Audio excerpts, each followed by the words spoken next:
ಅಯೋಧ್ಯೆ ರಾಮಮಂದಿರವನ್ನು ನೆಲಸಮ ಮಾಡಿ ಮಸೀದಿಯನ್ನು ಕಟ್ಟಲು ಕಾರಣವೇನು? ಅಯೋಧ್ಯೆ ರಾಮಮಂದಿರವನ್ನು ನೆಲಸಮ ಮಾಡಿದವರಾರು?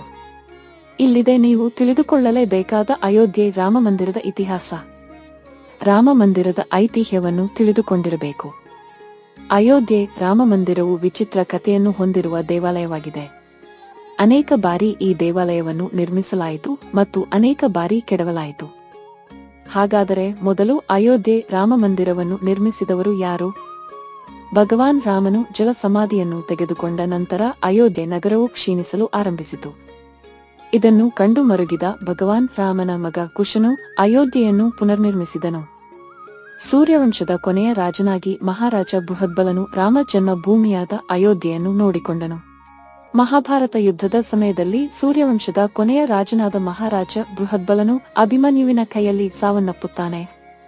ಇದರ ನಂತರವೂ ರಾಮ ಜನ್ಮಭೂಮಿಯ ಬಗ್ಗೆ ಜನರಲ್ಲಿ ಮಾನ್ಯತೆ ಇದ್ದಿತ್ತು ಹಾಗೂ ದೇವರ ನಾಮಗಳನ್ನು ಪಠಿಸಲಾಗುತ್ತಿತ್ತು. ಆದರೆ ಲಭ್ಯವಿರುವ ಪುರಾವೆಗಳ ಪ್ರಕಾರ ಅಯೋಧ್ಯೆ ನಗರವು ದಿನಗಳು ಕಳೆದಂತೆ ಮಾನ್ಯತೆಯನ್ನು ಕಳೆದುಕೊಳ್ಳುತ್ತಾ ಹೋಯಿತು. ಇತಿಹಾಸದ ಪ್ರಕಾರ ಅಯೋಧ್ಯೆ ರಾಮ ದೇವಾಲಯವನ್ನು ಚಕ್ರವರ್ತಿ ವಿಕ್ರಮಾದಿತ್ಯನು ನಿರ್ಮಿಸಿದನೆಂದು ಹೇಳಲಾಗುತ್ತದೆ. ಪುರಾವೆಗಳ ಪ್ರಕಾರ ವಿಕ್ರಮಾದಿತ್ಯನು ವಾಯುವಿಹಾರಕ್ಕೆಂದು ಅರಮನೆಯಿಂದ ಹೊರಗೆ ಬರುತ್ತಾನೆ.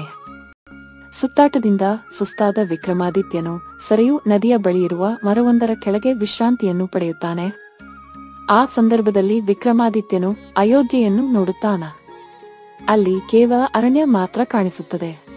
ನಂತರ ವಿಕ್ರಮಾದಿತ್ಯನು ಸ್ಥಳದ ಬಗ್ಗೆ ಶೋಧವನ್ನು ನಡೆಸಿದಾಗ ಅದು ರಾಮಜನ್ಮ ಭೂಮಿ ಎಂಬುದನ್ನು ಋಷಿಮುನಿಗಳು ಸಂತರು ತಿಳಿಸುತ್ತಾರೆ. ಸ್ಥಳದ ಮಹಿಮೆಯನ್ನು ತಿಳಿದ ವಿಕ್ರಮಾದಿತ್ಯನು ಭವ್ಯವಾದ ರಾಮ ದೇವಾಲಯವನ್ನು, ಕೊಳವನ್ನು, ಅರಮನೆಯನ್ನು ಮತ್ತು ಬಾವಿಯನ್ನು ಸೇರಿದಂತೆ ಇನ್ನಿತರ ಅಭಿವೃದ್ಧಿ ಕಾರ್ಯಗಳನ್ನು ಮಾಡಿದನು. ರಾಜ ವಿಕ್ರಮಾದಿತ್ಯನ ನಂತರ ಅನೇಕ ರಾಜರುಗಳು, ರಾಜ ಮನೆತನಗಳು ದೇವಾಲಯವನ್ನು ನೋಡಿಕೊಂಡರು ಮತ್ತು ಈ ಸ್ಥಳದಲ್ಲಿ ಪೂಜಾ ಕಾರ್ಯಗಳನ್ನು ಕೂಡ ನೆರವೇರಿಸುತ್ತಿದ್ದರು.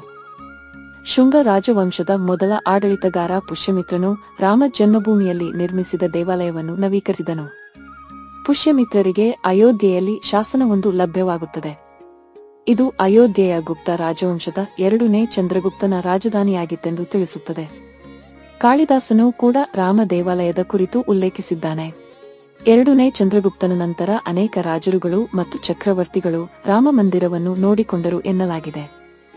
ಅಯೋಧ್ಯೆ ರಾಮಮಂದಿರವು ಸುಮಾರು 5ನೇ ಶತಮಾನದಲ್ಲಿ ಅಯೋಧ್ಯೆ ಬೌದ್ಧ ಕೇಂದ್ರವಾಗಿ ಅಭಿವೃದ್ಧಿ ಹೊಂದಿತು ಎಂದು ಇತಿಹಾಸಕಾರರು ಹೇಳುತ್ತಾರೆ. ಇಲ್ಲಿ ಆದಿನಾಥ ಸೇರಿದಂತೆ 5 ತೀರ್ಥಂಕರು ಜನ್ಮವನ್ನು ಪಡೆದಿದ್ದಾರೆ. ನಂತರ ಈ ಸ್ಥಳವನ್ನು ಸಾಕೇತ್ ಎಂದು ಕರೆಯಲಾಯಿತು. 5 ರಿಂದ 7 ಶತಮಾನದಲ್ಲಿ ಕನಿಷ್ಠ ಏನಿಲ್ಲವೆಂದರೂ 20 ಬೌದ್ಧ ದೇವಾಲಯಗಳೊಂದಿಗೆ ಒಂದು ಹಿಂದೂ ದೇವಾಲಯವನ್ನು ನಿರ್ಮಿಸಲಾಯಿತು. ತದನಂತರ ಕನೌಜ್ ರಾಜ ಜಯಚಂದ್ ಚಕ್ರವರ್ತಿ ವಿಕ್ರಮಾದಿತ್ಯನ ಹೆಸರನ್ನು ತೆಗೆದುಹಾಕಿ ತನ್ನ ಹೆಸರನ್ನು ಬರೆಸುತ್ತಾನೆ. ರಾಜ ಜಯಚಂದ್ನು ಪಾಣಿಪತ್ ಯುದ್ಧದಲ್ಲಿ ಮರಣವನ್ನು ಹೊಂದಿದ ನಂತರ ಅನೇಕ ಆಕ್ರಮಣಕಾರರು ಅಯೋಧ್ಯೆ ಸೇರಿದಂತೆ ಕಾಶಿಯ ಮಥುರಾ ಮೇಲೆ ದಾಳಿ ಮಾಡಿ ದೇವಾಲಯವನ್ನು ನೆಲಸಮ ಮಾಡಿದರು ಹಾಗೂ ಅಲ್ಲಿನ ಪುರೋಹಿತರನ್ನು ಹತ್ಯೆಗೈದರು. ಆದರೆ 14ನೇ ಶತಮಾನದವರೆಗೂ ಅವರಿಗೆ ಅಯೋಧ್ಯೆಯ ರಾಮ ಮಂದಿರವನ್ನು ಕೆಡವಲು ಸಾಧ್ಯವಾಗಲಿಲ್ಲ. ಸಿಕಂದರ್ ಲೋದಿಯ ಆಳ್ವಿಕೆಯಲ್ಲಿ ಭವ್ಯವಾದ ರಾಮ ದೇವಾಲಯವಿತ್ತೆಂದು ಹೇಳಲಾಗಿದೆ. ಮೊಘಲರು 14ನೇ ಶತಮಾನದ ನಂತರ ಅಧಿಕಾರಕ್ಕೆ ಬಂದರು ಮತ್ತು 1527 ರಿಂದ 28ನೇ ಅವಧಿಯಲ್ಲಿ ಭವ್ಯ ರಾಮ ದೇವಾಲಯವನ್ನು ನೆಲಸಮಗೊಳಿಸಿ ಆ ಸ್ಥಳದಲ್ಲಿ ಮಸೀದಿಯನ್ನು ನಿರ್ಮಿಸಲಾಯಿತು.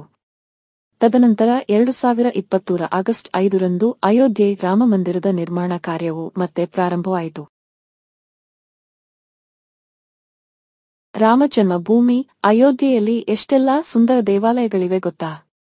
ದೇವಾಲಯಗಳು ಮಾತ್ರವಲ್ಲ, ಐತಿಹ್ಯವುಳ್ಳ ಆಕರ್ಷಕ ಸ್ಥಳಗಳು ಕೂಡ ಇದೆ. ಅಯೋಧ್ಯೆಯ ಪ್ರಮುಖ ಸ್ಥಳಗಳವು. ತ್ರೇತಾಯುಗದಲ್ಲಿ ಭಗವಾನ್ ವಿಷ್ಣು ರಾಮನಾಗಿ ಅಯೋಧ್ಯೆಯಲ್ಲಿ ಜನಿಸಿದನು ಮತ್ತು ಮಾನವ ಕಲ್ಯಾಣಕ್ಕಾಗಿ ಕೆಲಸ ಮಾಡಿದನು. ಸರಯೂ ನದಿಯ ದಡದಲ್ಲಿರುವ ಅಯೋಧ್ಯೆ ನಗರವನ್ನು ಭಗವಾನ್ ರಾಮ ಸೇರಿದಂತೆ ಆತನ ಪೂರ್ವಜರು ಆಳ್ವಿಕೆಯನ್ನು ನಡೆಸಿದರು. ಭಗವಾನ್ ರಾಮನು ಕೂಡ ಸರಯೂ ನದಿಯ ದಡದಲ್ಲೇ ತನ್ನ ದೇಹವನ್ನು ತ್ಯಜಿಸಿದನು. ಅಯೋಧ್ಯೆ ನಗರವು ಸುಮಾರು 9000 ವರ್ಷಗಳ ಐತಿಹ್ಯವನ್ನು ಹೊಂದಿದೆ. ಅಯೋಧ್ಯೆಯಲ್ಲಿ ನಾವು ಅನೇಕ ದೇವಾಲಯಗಳನ್ನು ನೋಡಬಹುದು. ಅಯೋಧ್ಯೆಯಲ್ಲಿನ ಪ್ರಮುಖ ದೇವಾಲಯಗಳು ಯಾವುವು ಗೊತ್ತಾ? ಹನುಮಾನ್ ಗರ್ಹಿ ಕೂಡ ಅಯೋಧ್ಯೆಯ ಪ್ರಮುಖ ಧಾರ್ಮಿಕ ಸ್ಥಳಗಳಲ್ಲಿ ಒಂದಾಗಿದೆ.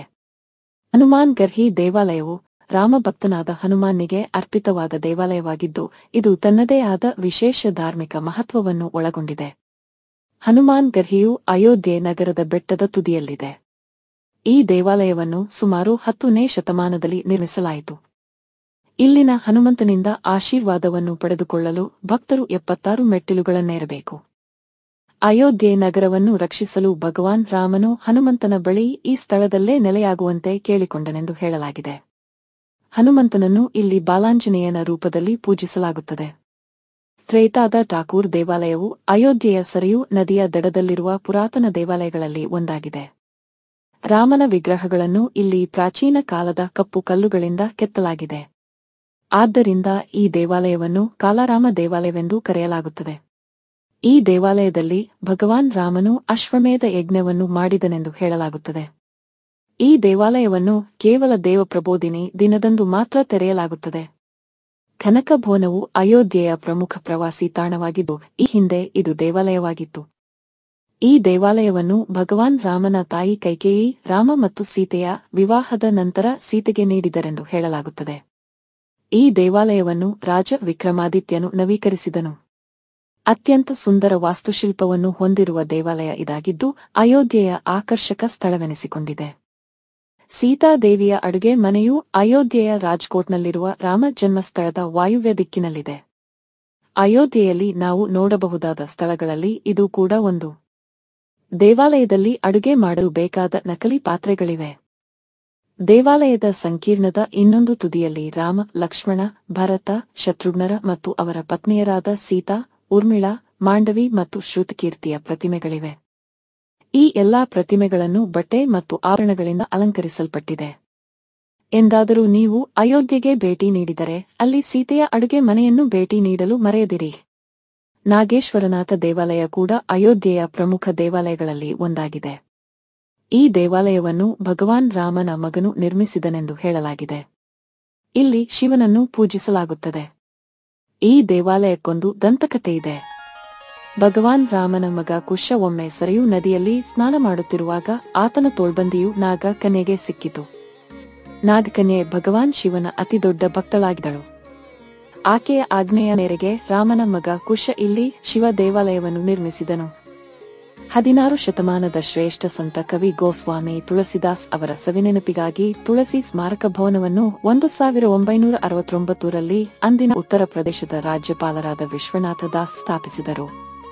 ಈ ಸ್ಮಾರಕವು ಅಯೋಧ್ಯೆಯ ರಾಜಗಂಜ್ನಲ್ಲಿದೆ. ಈ ಸ್ಮಾರಕದಲ್ಲಿ ನಾವು ದೊಡ್ಡ ಗ್ರಂಥಾಲಯವನ್ನು ಕೂಡ ನೋಡಬಹುದಾಗಿದೆ. ಅಷ್ಟು ಮಾತ್ರವಲ್ಲ, ಈ ಸ್ಮಾರಕದಲ್ಲಿ ಸಂಶೋಧನಾ ಕೇಂದ್ರವೂ ಇದೆ. ಆದ್ದರಿಂದ ಇದನ್ನು ಅಯೋಧ್ಯೆ ಸಂಶೋಧನಾ ಸಂಸ್ಥೆ ಎಂದು ಕರೆಯಲಾಗುತ್ತದೆ. ಸ್ಮಾರಕ ಸಂಕೀರ್ಣದ ಸಾಂಸ್ಕೃತಿಕ ಕೇಂದ್ರದಲ್ಲಿ ಪ್ರತಿದಿನವೂ ಸಂಜೆ 6ರಿಂದ 9ರವರೆಗೆ ರಾಮಲೀಲವನ್ನು ನಡೆಸಲಾಗುತ್ತದೆ.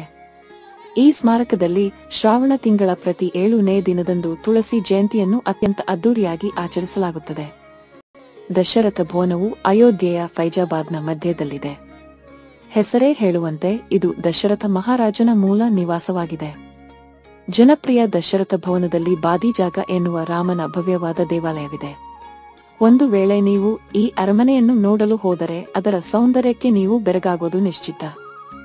ಗುಪ್ತಾರ್ ಘಾಟ್ ಅಯೋಧ್ಯೆ ಸಮೀಪದ ಫೈಜಾಬಾದ್ನ ಸರಯೂ ನದಿಯ ದಡದಲ್ಲಿದೆ. ಭಗವಾನ್ ಶ್ರೀರಾಮನು ಈ ನದಿಯ ದಡದಲ್ಲಿ ಧ್ಯಾನವನ್ನು ಮಾಡಿ ಕೊನೆಗೆ ಈ ನದಿಯ ನೀರಿನಲ್ಲೇ ತನ್ನ ದೇಹವನ್ನು ತ್ಯಜಿಸಿದನೆನ್ನುವ ನಂಬಿಕೆಯಿದೆ. ಇದರ ನಂತರ ಶ್ರೀರಾಮನಿಗೆ ವೈಕುಂಠ ಪ್ರಾಪ್ತಿಯಾಗಿದೆ ಎನ್ನಲಾಗುತ್ತದೆ. ಅಂದಿನಿಂದ ಗುಪ್ತಾರ್ ಘಾಟ್ನ್ನು ತೀರ್ಥಯಾತ್ರೆ ಸ್ಥಳವೆಂದು ಕರೆಯಲಾಗುತ್ತದೆ. ಗುಪ್ತಾರ್ ಘಾಟ್ನಲ್ಲಿ ಅನೇಕ ಆಕರ್ಷಕ ದೇವಾಲಯವಿದೆ. ಅದರಲ್ಲಿ ರಾಮ ದೇವಾಲಯ, ಚಕ್ರಹಾರಿ ದೇವಾಲಯ ಮತ್ತು ನರಸಿಂಹ ದೇವಾಲಯಗಳು ಅತ್ಯಂತ ಆಕರ್ಷಕ ಮತ್ತು ಸುಂದರ ದೇವಾಲಯವಾಗಿದೆ. ರಾಮ ಜನ್ಮಭೂಮಿ